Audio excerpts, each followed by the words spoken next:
Hello everyone, this is R.S. Miller at the endtimenews.org and today is April 20th, 2013.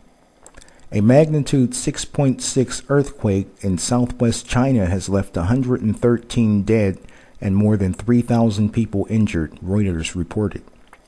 The Chinese army has stepped in to deal with the debris of collapsed houses and public buildings as death toll continues to rise. The disaster struck the country's southwestern Sichuan province at 8:02 local time on Saturday, at a depth of around 13 kilometers, which is 7.6 miles, according to China's Xinhua news agency. Preliminary reports indicate at least 113 confirmed deaths, Reuters reported, and around 3,000 people injured, many of them seriously, in the quake in the city of Ya'an, Sichuan. It is quite close to where a huge quake hit in 2008, claiming the lives of almost 70,000 people. Xinhua is also reporting that 6,000 troops have been dispatched to assist in clearing the area and helping rescue efforts. China's state-owned CCTV channel said that currently only emergency vehicles are allowed access to Yan'an, although Chengdu Airport is once again functional. It has been reported that a bus transporting 17 soldiers to the earthquake area crashed into a river from a cliff. One of the soldiers died in a hospital while 5 more were seriously injured.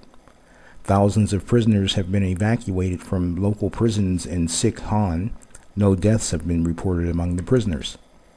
There are also reports of light rain hitting Yan'an, which raises the danger of landslides. Residents in neighboring provinces have also pointed out quite strong indicators that an earthquake was happening. People in the provincial capital of Chengdu were leaving their homes in fear, a report from China's Sina Weibo microblog states. Chengdu is 140 kilometers or 85 miles away from the epicenter of the earthquake.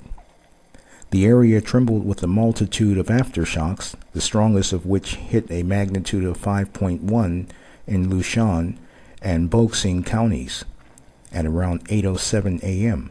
The USGS initially gave a figure of a 7 magnitude, but later corrected the data.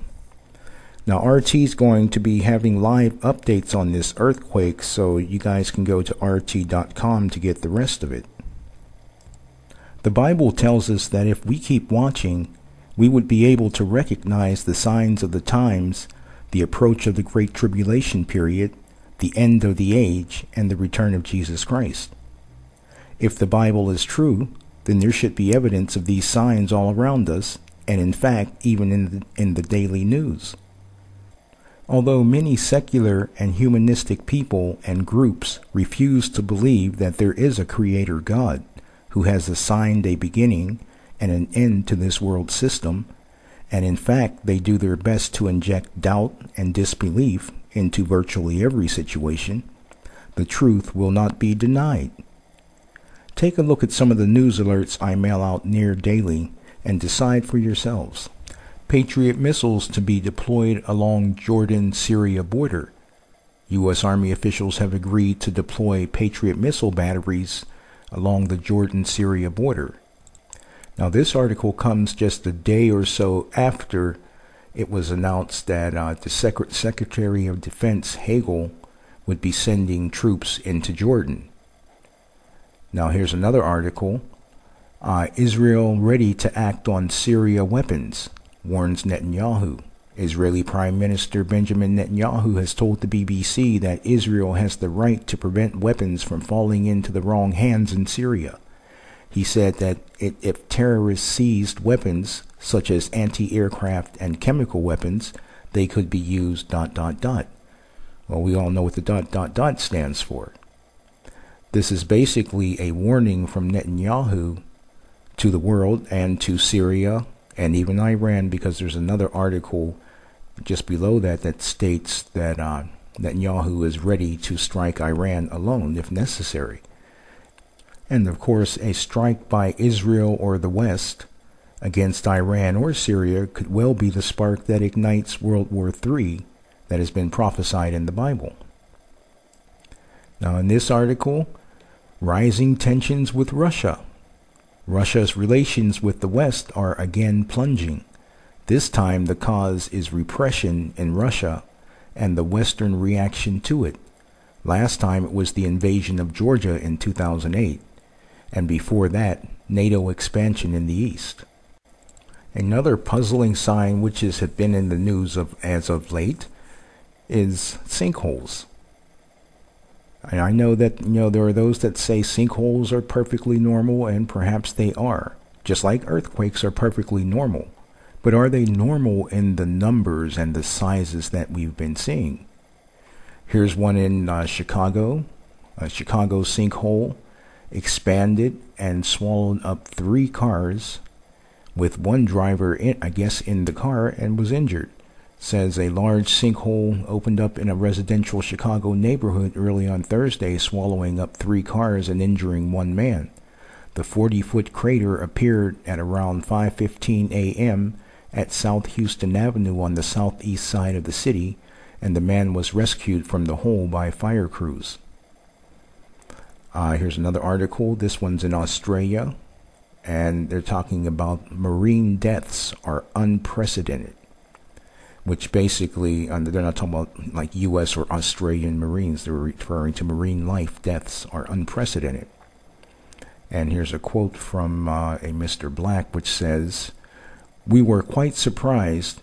It is not a regular sort of fish to find on the beaches here," Mr. Black said.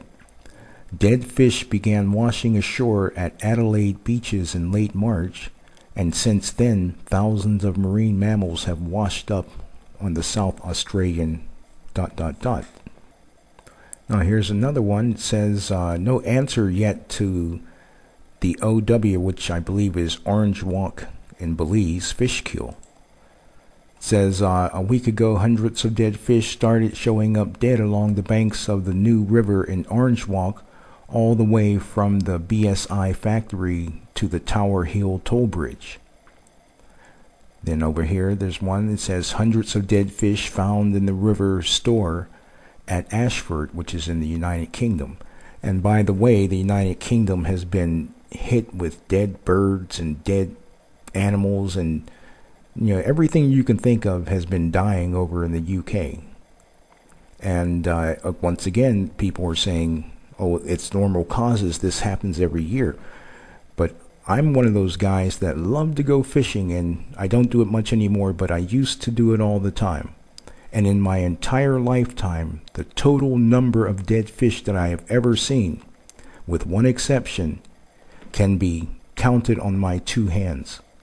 And that one exception was in a small town outside of Pittsburgh called Coriopolis.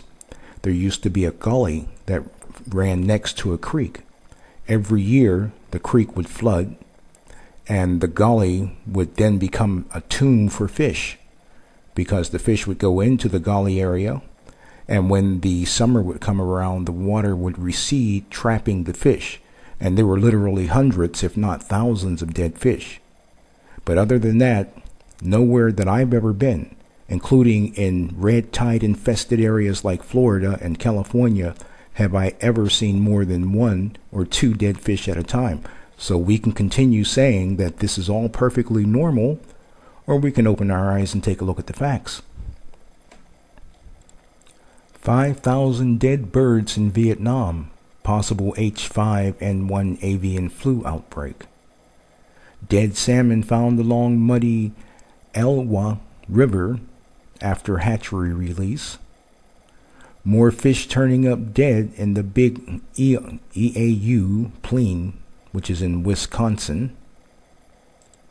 Dozens injured after magnitude 6.3 earthquake jolts Japan.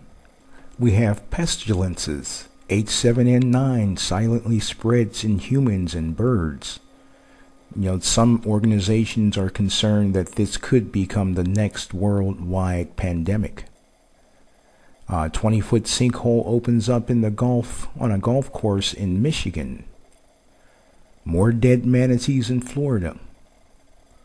Is Fukushima radiation causing the epidemic of dead and starving sea lions in California? And how about this one? Almost a third of U.S. West Coast newborns hit with thyroid problems after Fukushima nuclear disaster. In Matthew 24, Jesus spoke about the last days, and the first thing he said is to be careful that no one deceives you, because many will come in his name claiming to be Christ.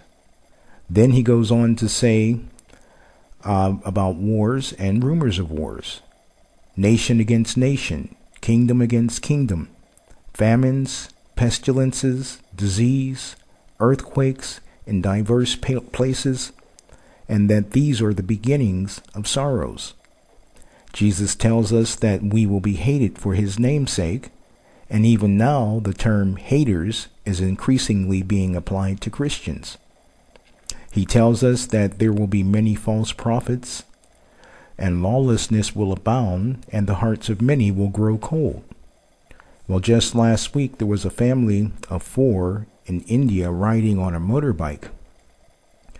It was a husband and a wife, and I believe a 7-year-old child and a 1 or 2-year-old child. And they're riding in heavy traffic and were hit by a truck. The wife and the child were laying bleeding to death on the highway, or actually it was more of a roadway, not so much a highway. And the husband, who was injured, along with his son, was also injured, was trying to get people to stop and lend a hand as his wife lay there bleeding to death. It took over 40 minutes, and during that time, not a single person stopped. Several months ago in China, there was a little boy walking in the street where he shouldn't have been, and he was run over by a truck.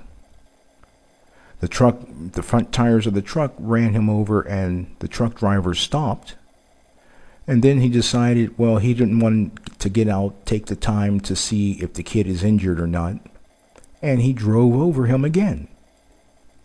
Someone else in another vehicle came along and drove over the child as well. Motorcycle guy drives along, looks at the kid laying on the side of the road, and doesn't stop. He just drives on. Finally, after about 10 minutes, 5-10 minutes, the video's on YouTube somewhere, but after about 5-10 minutes, the woman who appeared to be a shop owner came out and grabbed the boy and drug him off to the side to at least keep him from being run over again and again. Now that's amazing to me, that people could be so cold. But again, in Matthew 24 it says, "And because lawlessness will abound, the love of many will grow cold." In verse 32 it says, "Now learn this parable from the fig tree. When its branches have already become tender, and it puts forth leaves, you know that summer is near. You also, when you see all these things, know that it is near, at the very doors. Assuredly I say to you, this generation will by no means pass away till all these things are fulfilled." Now that's Jesus speaking. And he's speaking about the last days, and he's speaking about seeing the things that have been prophesied in the Bible, and people's hearts growing cold, wars and rumors of wars, earthquakes in diverse places, pestilences. In Luke 21:28, Jesus said, "Now when these things begin to happen, look up and lift up your heads, because your redemption draws near." Friends, it is up to you to decide whether you will bury your head in a hole in the ground, choose not to believe what can clearly be seen, or whether you will look at the evidence and take them for the signs that they are. We are living in the last days, and although I'm sure the naysayers will disagree, the time is quickly coming when even the most skeptical among them will have no choice but to acknowledge the God of the Bible. Are you saved? Follow the link below and pray the prayer of salvation with a sincere heart, and you will be saved. It is my prayer that God bless each and every one of you with ears to hear, eyes to see, and a heart to receive. In Jesus' name, amen.